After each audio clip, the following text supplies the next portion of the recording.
Hi, I'm Kelly and this is Imagine, and today what I'm doing is we bought this thing used, so we did some inspection on it and found some issues with the roof. They're small and slight, and so far it's not leaking, and that's great.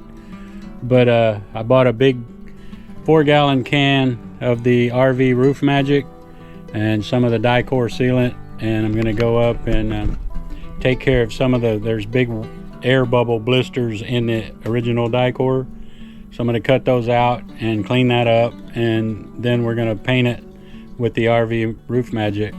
So this roof overall it's a 2020 model. It's only 2 years old and it's in fairly good shape. It's a Grand Design, but it does have some factory flaws in it that we're finding kind of everywhere on the trailer.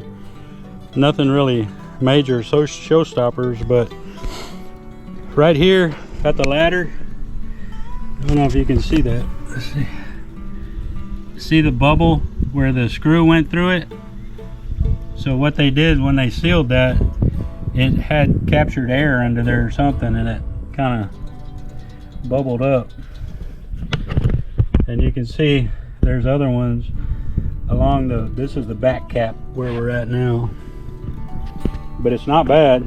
And all these skylights and vents and whatnot are in good shape. I came up here yesterday and washed all this stuff with water and Dawn dishwashing soap, and it did a good job.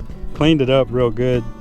It wasn't filthy dirty, but it had a lot of road grime on it. Now when you release those air bubbles, this is what you end up with. See that big holiday in there? Big old pit basically. Look at that.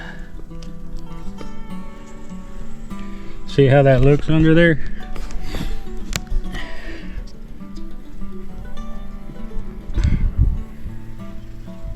Since the stuff doesn't get hard or anything, it's really easy to take it off. But you just took my razor knife and just kind of skin it right there, peel it back, nothing to it. But that's not the kind of stuff you want. And you can see these little divots right here. That's this rail, so that water would just get right up under that rail and hit you on the head while you're in the bed. Anyway, I'll get this cleaned up. Okay, got them all dug out now. The divots are there. I'll show you that. July in Texas, it's 100 and something degrees right now, very hot, and so this stuff ought to self-level like crazy when I put it on there. But look at this. That's after I've dug them out. And there's this stuff, the big bubble they had in them. I didn't want to go over those bubbles with new stuff because the original defect would still be there. So hopefully this will work and that stuff will stick. I did wash this, like I said, and got all the nasty off of it. That discoloration is a whole different deal, but that doesn't affect you. So as long as you scrub the loose stuff off and you have it fairly clean, shouldn't have issues. Okay, so I put my sealant in everywhere that I've put in a hole and took a bubble out. Now it's all sealed up. And this is so bright out here, I can't tell if you can see that or not, but that stuff is leveling out really good, looking nice. And I don't know about dry time, but shouldn't take much, you'd think, in this heat. And there's the pieces I got out of it. So I'm gonna go to the back and fill in the other divots that I showed you and get this finished up, and then we're gonna come back and start the edging around the side with the Roof Magic. And I'll go around all of these penetrations and get all that, because I don't see anything wrong with the lap sealant on these. There may be one rogue bubble like that right there. You can't really tell by looking at them. You need to touch them, but when you touch them you'll tell they're hollow, and that hollow you could see on them other ones is very deep. So there's nothing there. So I'm gonna do the final inspection around all these little ones, and I'm gonna pick up stuff around this ladder where you can see the divots are, and get it finished up. Then we'll paint it.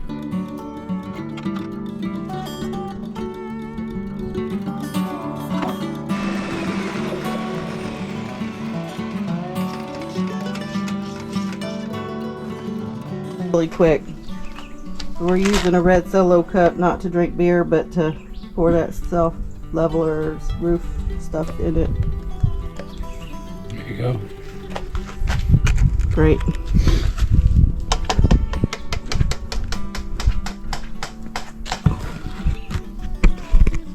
We were up there 20 minutes maybe.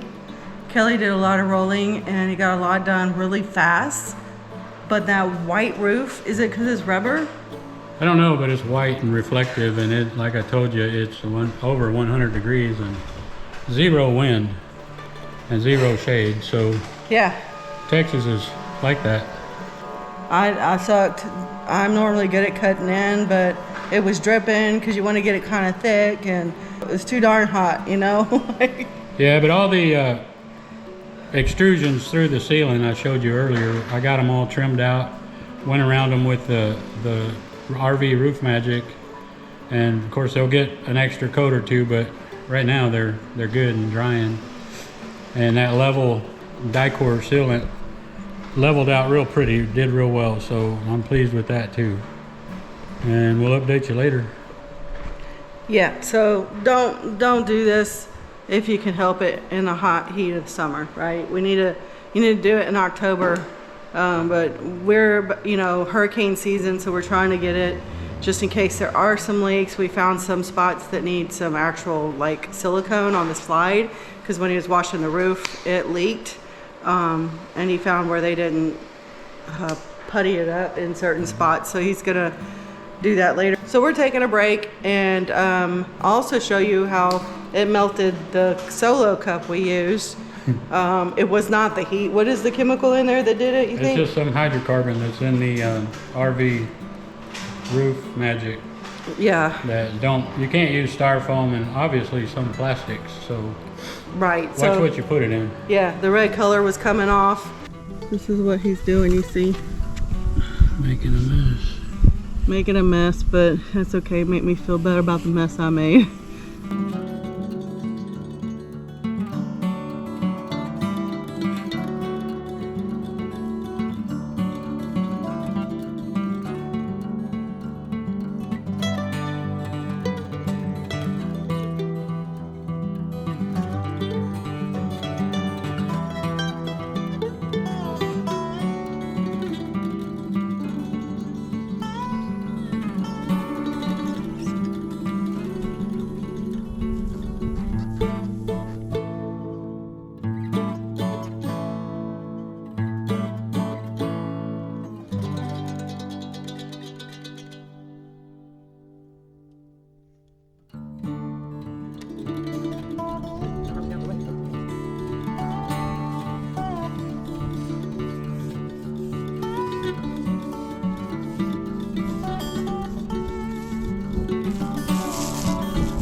Hi, Kelly. Hey y'all, putting on the Permabond tape, the 2-inch on the sides, and then I'll do the 6-inch on the front and back cap. And it's still again 100 degrees, so this stuff is real flexible, really easy to work with. I guess the colder it is, the worse, but sticking real good. It's going on good, smooth, no bubbles. And you can see, well, this is the second side. I've already done the other side. Really easy, and there's some painting that I did on the roof. I still got another coat to go. I'm gonna get that finished up maybe today. It was kind of sticky all day today, so I don't really want to walk on it yet. I might have to wait one more weekend and just let that sticky go away before I walk on it. And he's using a roller tool. We'll show you kind of on the screen what that looks like. Yeah, and those are handy. You should get some if you don't have one. Sell something and buy one before you try this, because all these little ridges and whatnot, it really seals it in good, and it's stuck for life now, so that's what you want. What's the importance of needing it to roll it on? Why would you do that versus just push it with your hand? because the more pressure you put on this tape, the better it sticks and bonds. And you can't get your hand in these little bitty cracks. And where this metal track runs down, you're trying to incorporate this rubber roof in with this and seal that seam so that nothing ever gets in between there. And that's what this tape is doing. Yep. It's giving it a shed. So it's more effective when you press harder than if you just stuck it on there. That's right. Hi y'all, I'm back. It's now it's December, just before Christmas. I did this roof in July, so it's 5 to 6 months depending on how you want to count it. And so using the RV Roof Magic, the Eternabond tape, and getting up here and redoing the roof, I want to show you now 5-6 months later what it looks like and how it turned out. If you look, you'll notice I also painted the air conditioner cover, turned it white. It was black, and I did that for heat, but also keep the UV rays off of it so it didn't crack or anything over time. Everything turned out really well. I did do a second coat, but you can see here the tape that we used on the sides, how it bonded, and then that second coat I kind of got right up on it and painted it as well. So all of that was good. I did find some cracks in this the way it was, so I put more of the self-leveling die-core around that before the second coat as well. But like this front cap used that 6-inch Eternabond tape on it. That's where I had dug out all that stuff and cleaned up all the air bubbles and then sealed that down real good again. This roof is a little dirty. We've gone on a trip since then and used it on the road, but you can see how it's bonded here. This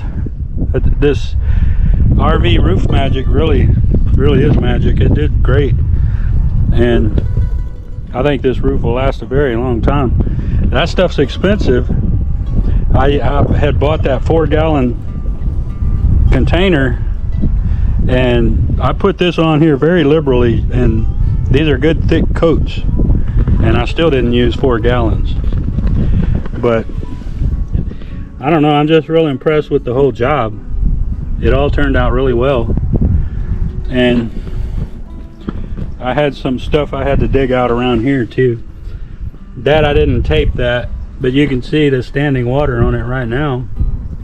I might want to come up here and do a little something with that, because although that won't leak, there's no way for it to get in. There's no sense in it just having a mud puddle on it.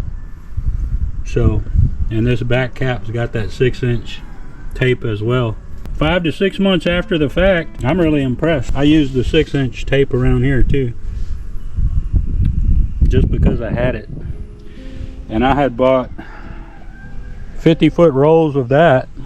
Well, I didn't use near that much, so I have a lot left over to do again.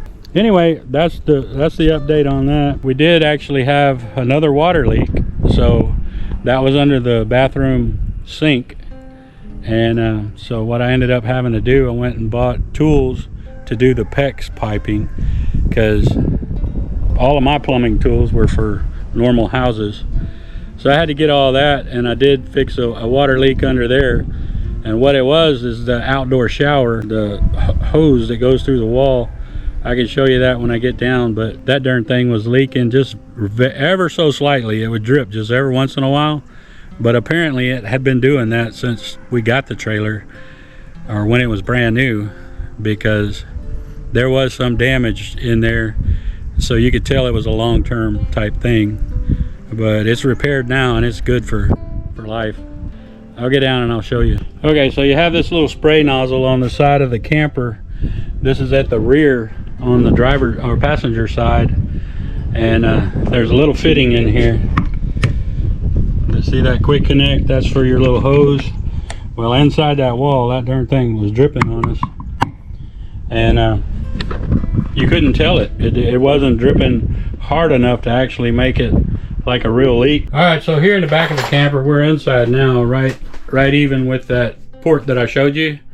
And I'm going to show you where it was coming out. It was kind of confusing to me because there's two things there that could potentially have leaked, and it was, like I say, it was going so slow that it was really hard to tell what was what. Right here on this fitting, you can see how the plumbing goes through the floor. It tees off and goes around right here. Well, this is that spray, quick connect spray port. So what I found out was this fitting here, this is a normal plumbing fitting. Well, it wasn't screwed on tight, and it didn't have Teflon or anything on it. So it was just barely dripping. But first I took this off, this hose, and it had the same nasty gasket. You could tell it looked like the other water leak that we had. So I changed that, put it back together, and it still was just dripping. I ended up taking it all off again, take this off. I put liquid Teflon and Teflon on it, and then actually tightened it up, and then put the hose back on and tightened that up real good. So that leak is gone. But if you look here, you can see the damage, because all this is just particle wood anyway. It gets any moisture in it at all, and it just swells up and disappears. So there is a little bit of damage here. It's not structural, so the floor is good. I bought the PEX tools to do this because I didn't know what I was going to get into, and I had no way of doing anything. You can see these radiator clamps on this hose here. The fella that we bought this from put a different sink faucet on there. This is not the original, and when he did that, he just rigged it with these radiator clamps. So you can do that too, and it'll get you out of a bind. And I don't know how long that'll last, but I don't see why it would be a problem. So that's one way that I guess he got around not having the tools, because he's got some up there too. But anyway, one more water leak, one more fix, and I guess, you know, if you're going to own anything, you're going to work on it. So be ready for that. And just keep in mind that none of this stuff is hard. It's just methodical. You just go through it, pay attention what you're taking off, and put it back just the same. So, you know, you could do it. The roof, all the painting, the Turnabond tape, all the things, you know, it's not like I had ever done that before, but it sure wasn't hard. Hardest part of that was the heat. And even now, right before Christmas, it's 81 degrees. So I guess depending on where you live and your weather patterns, that was the hardest thing for me. It's hard on a fat man to stand up there and sweat in the sun. But anyway, we'll update you next time, and, you know, thanks for watching.